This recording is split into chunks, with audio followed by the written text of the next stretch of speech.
Jamarii Thomas may have only spent 1 year with Norfolk State, but the MEAC Player of the Year checked every single box you need to check in order to enter the transfer portal.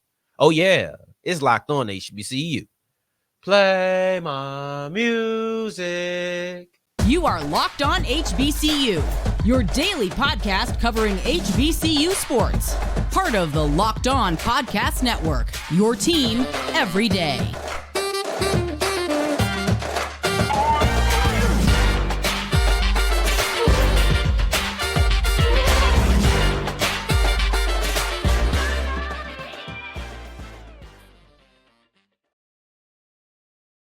What's going on, family? Welcome back to another episode of the Locked On HBCU podcast, your number one daily one-stop shop for everything HBCU athletics, Monday through Friday, part of the Locked On Podcast Network, your team every day. And I, of course, am Darian Gray, a.k.a. the Mouth of the South, Texas Southern alum and former TSU Herald Sports editor and current contributing writer at USA Today's Saints Wire. Thank you for going on this journey with me. Make it Locked On HBCU your first listen of the day every day. And remember, just because the mic cuts off does not mean that the journey is over. It just means it's time to follow me on Twitter at South Exclusives. Starts with an S and ends with an S. Today's episode is brought to you by FanDuel. Go to FanDuel.com/LockedOn to make every moment more. And if you're new to FanDuel, put down a $5 winning bet and you'll make $200 back in bonus bets. We wrap up today's episode with the 4 HBCU players who made the NAIA All-American list, 1 who was in first team, and then 3 more who made the third team. Prior to that, the SWAC and MEAC players of the year have entered the transfer portal. That's Jamarii Thomas out of Norfolk State, and then also Ken Evans Jr. out of Jackson State.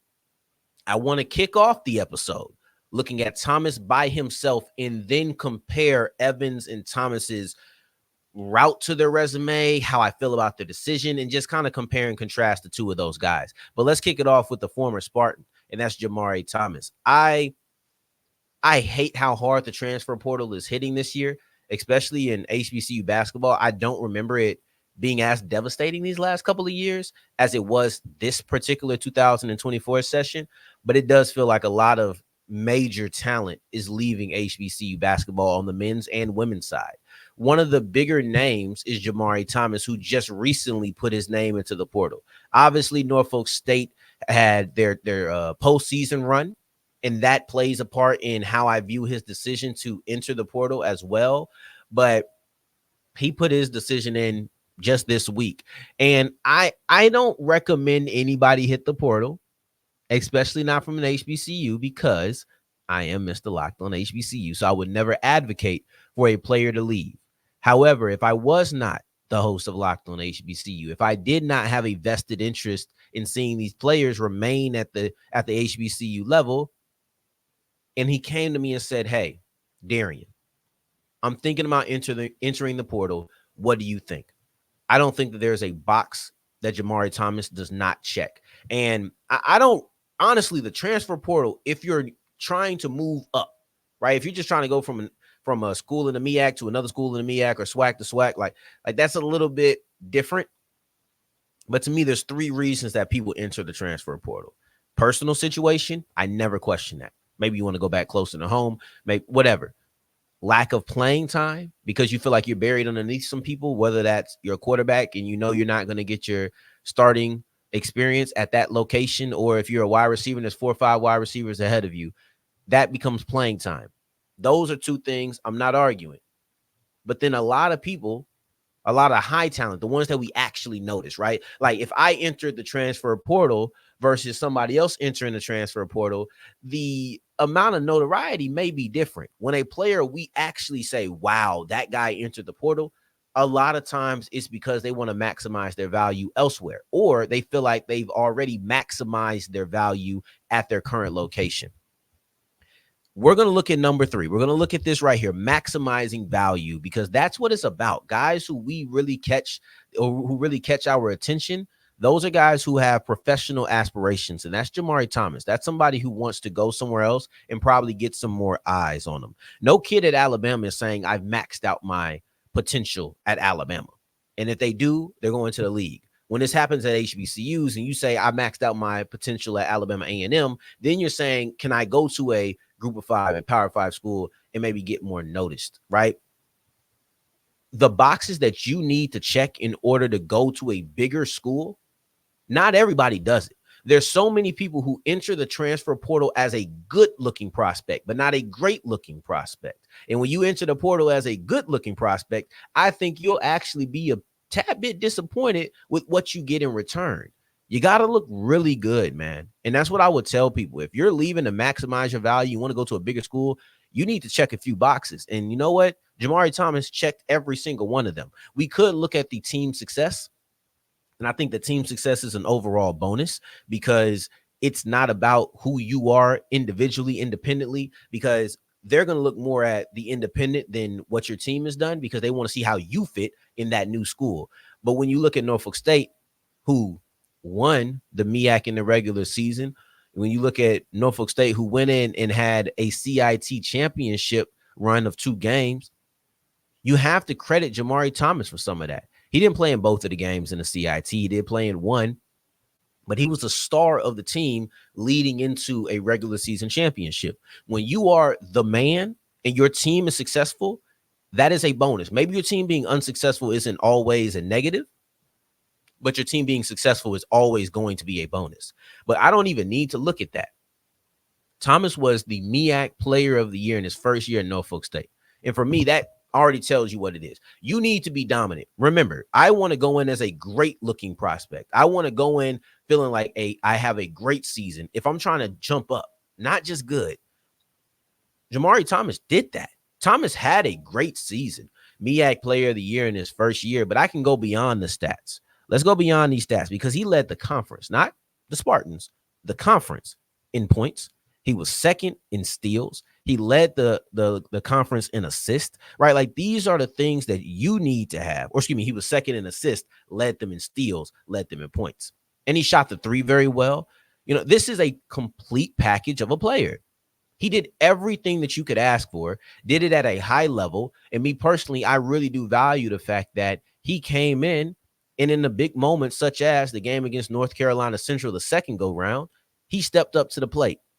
That shows me a mentality. Those are type of things that I don't forget. When I notice a mentality, when I notice something that's off the field, off the court, like when I notice that, I latch on because I then try to apply that in other areas because the mentality is not something that tends to fade. It could have been an aberration, but most times it tends to not fade. So I have a player who has achieved a high level of success as an individual. And I forgot to mention, he also made the all defensive team.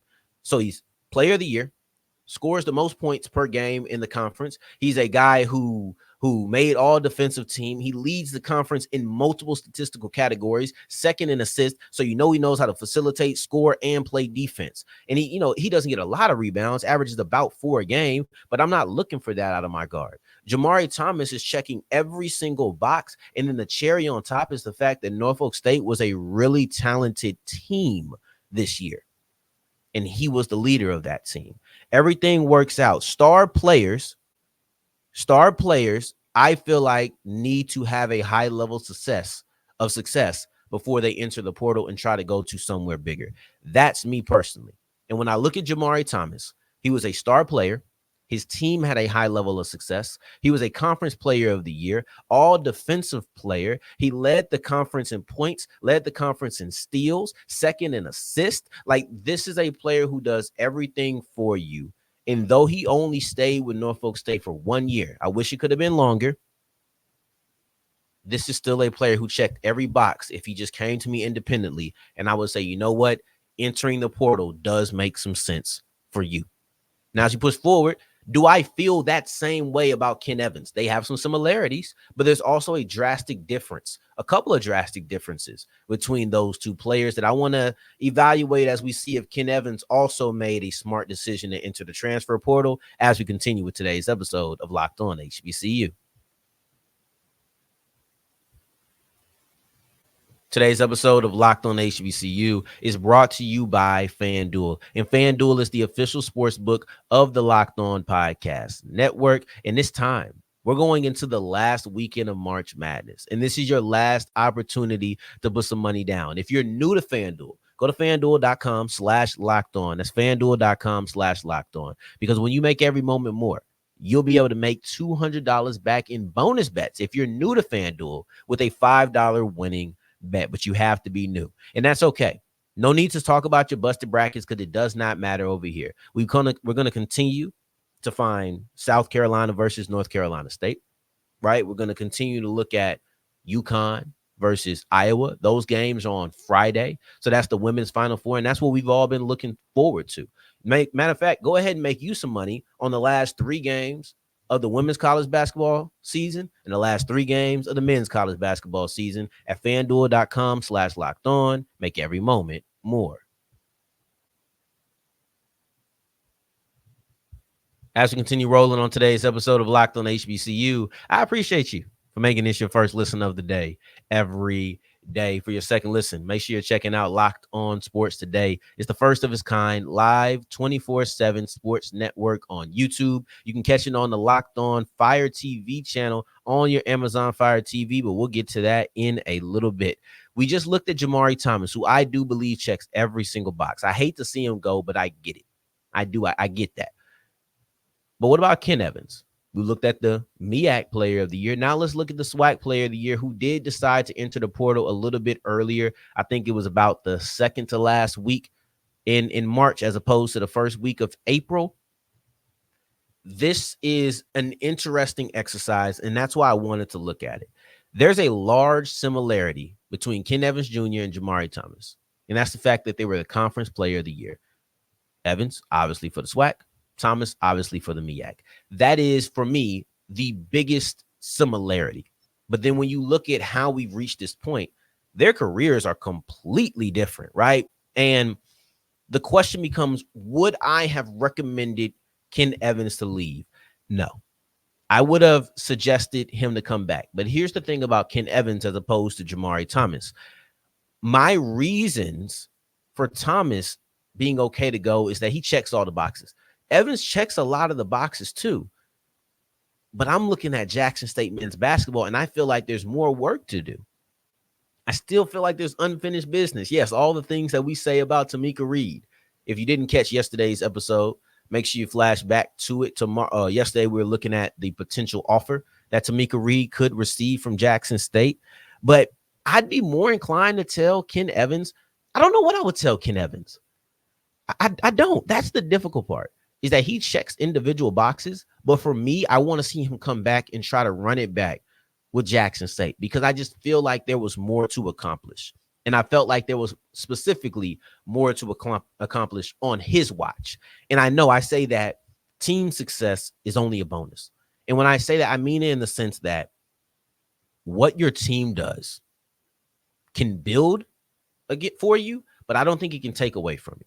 And I don't take anything away from Ken Evans, but I'd be lying to you if I said I felt comfortable with his Jackson State Tigers when he was the unquestioned leader getting bounced in the first round.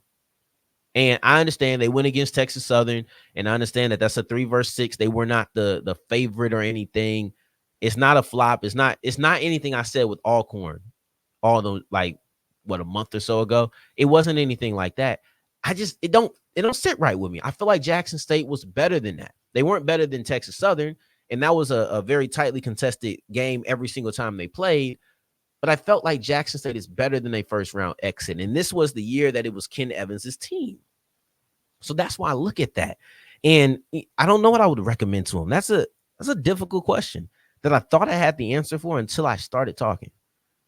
I know I'm less okay with him leaving, because I think that there's more to do at Jackson State. But if I actually had to suggest something to him, I would say you've done enough as an individual, but I think team success still leaves a little bit to be desired. So let's look at that individual part, because actually let's close out with the team real quick. I also didn't feel like he performed well against Texas Southern. That may be my biggest gripe, is that I don't think Ken Evans played well in the SWAC tournament this year, the first and only game that they played. I thought it was number-wise, it ended up being decent, right? His 16 points were close to his 18 for the season, but he shot terribly. Like he shot 3 of 14 or something close to that.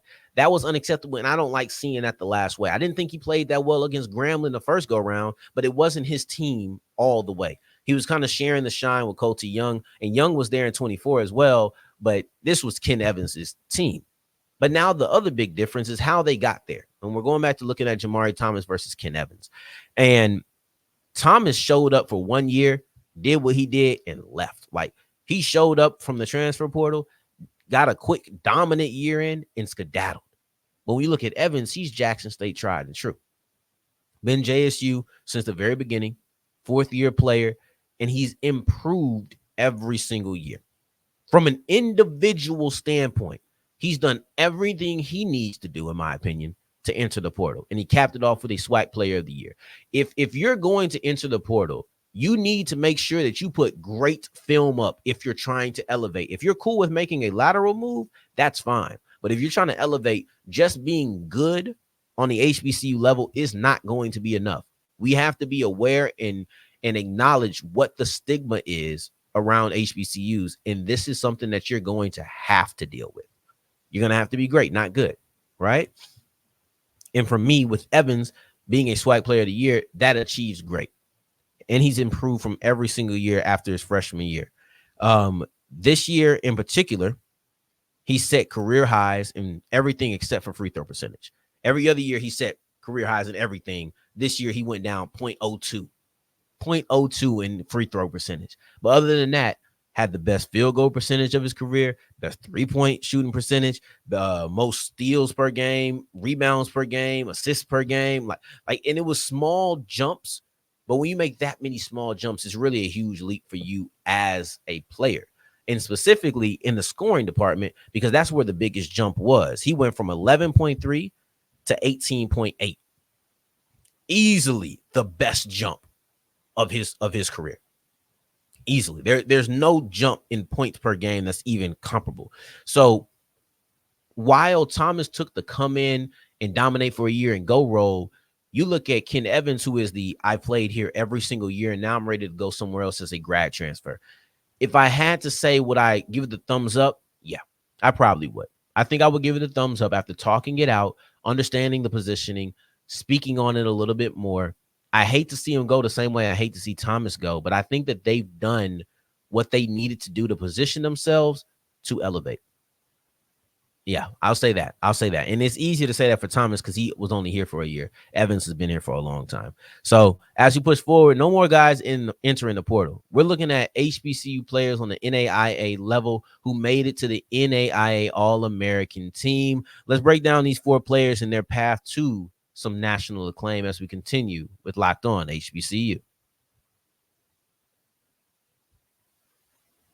Today's episode is brought to you by Amazon Fire TV and their Fire TV channels. I told you when we spoke about FanDuel, this is your last opportunity to make some money on the NCAA tournament. But this is your last opportunity to view the NCAA tournament in such a beautiful display. That is easily my favorite part. The picture quality is amazing. I've watched them on everything. And let's say you don't want to get a Fire TV, but you have an HDMI port. That's okay, because you can put in the Fire Stick.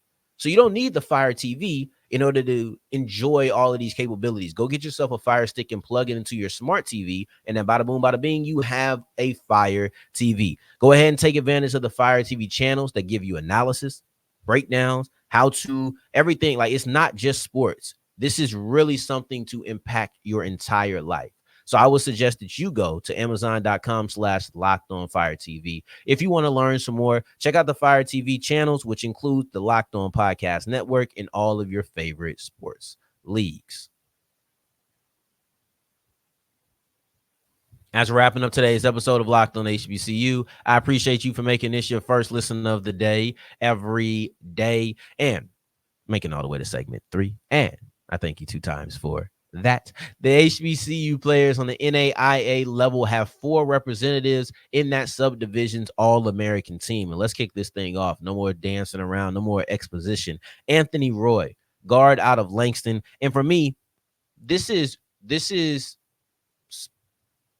a special talent because y'all remember that player. I think he's from Oakland. not the city, the school. I think he's from Oakland, and he shot nothing but threes. Is that who it was? Yeah, I think it was. I think it was the first round matchup versus Kentucky. Shot nothing but threes. That was so interesting to me. But then when you look at Roy shot half of his shots from 3-point, made nearly half of his made attempts from the field were made attempts from the 3-point line. This is a 3-point specialist, and he's also the only HBCU player to make the NAIA All-American first team. This is a rare shooter who shot a lot, made 95. And of the players who made 90, he's one of the only 5 players to shoot 40% or more. He ended up shooting 42% from downtown. This is a phenomenal talent, and he's deserving of this. And he was a big reason that Langston was able to achieve what Langston was able to achieve. But no, he was not alone. You also have to look at Toru. And when you look at him, that completes the Langston backcourt. But he's not the leading scorer. He's not the guy that you think about. He's not the guy that you think about when you think about, oh, let's highlight this person, highlight that person. He doesn't get a bunch of assists. He doesn't get a bunch of points. He's the 4th leading scorer on the team. But one thing he does better than anybody in that conference, is he steals the basketball. He had over 70 steals this year, and he was the only player in that conference to even average 2 steals per game. He averaged 2.1. That's his best ability, and that's why he made the NAIA 3rd team. Now let's keep rolling.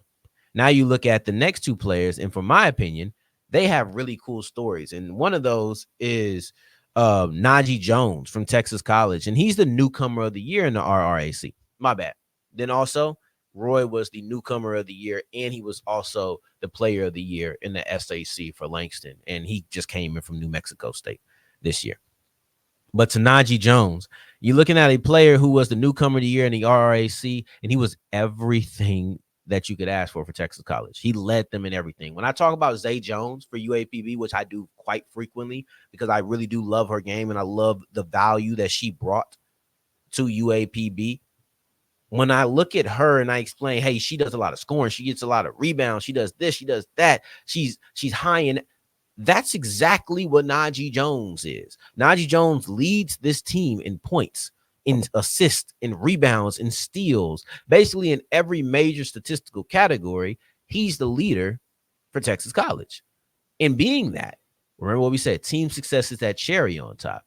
In being that, he also was a part of Texas College making it to the NAIA tournament, having their first 20-win season in nearly a decade and a half. You have to go all the way back to 2010. All the way back to 2010 when you can look at Texas College and say their men's basketball team has a 20-win season. And then lastly, in my opinion, the most interesting guy on this list, and I mean of any of them, he's the only forward on the list. Everybody else is guard. You have 3 guards and 1 forward. And that's Jamal Gibson, who's a freshman, but he's not your average freshman. He's the only freshman on this All-American team, number 1. Number 2, he's my age. He's 26 years old, older than me, actually, right? And it's fascinating because they say he's never played organized ball before. He's never played organized basketball. And that's interesting because I'm not a hooper, but I can imagine hooping with your guys versus getting on a team is probably a culture shift. I would love to know what kind of culture shift it is, but I would assume that it is some sort of culture shift and something that was probably difficult for him to be able to handle. So that is the most interesting one, to have never played organized basketball to then be one of the best. And you can say, oh, well, he's a freshman at 26. Man, they got people out here who are older than that. Yes, he's a freshman. So at a certain point, it'll probably, like you pushing 30 playing college basketball is going to be a little odd. But right now he's 26 and he's not that much older than some of the guys who are out there. So I just want to make sure that that's cleared up. I don't care about him being 26. Him being a 26-year-old freshman, okay. But him being 26 in college playing basketball, it's not the same thing, man. Like, he's probably one of the older guys on the court. And in many games, he's the oldest, but it's not a huge age advantage from the oldest guy. I'm sure they have 24, 25-year-olds that he's going against on a regular basis. So I appreciate you for making this your first listen of the day every day. Please come back tomorrow. I'm excited for tomorrow's episode. I'm not sure what we're going to be discussing just yet, but I'm excited to get into it and figure out tomorrow morning. So I appreciate you no matter what tapping in with me. And in the meantime, in between time, till next time we hear each other, family, take care. Stay blessed. Peace.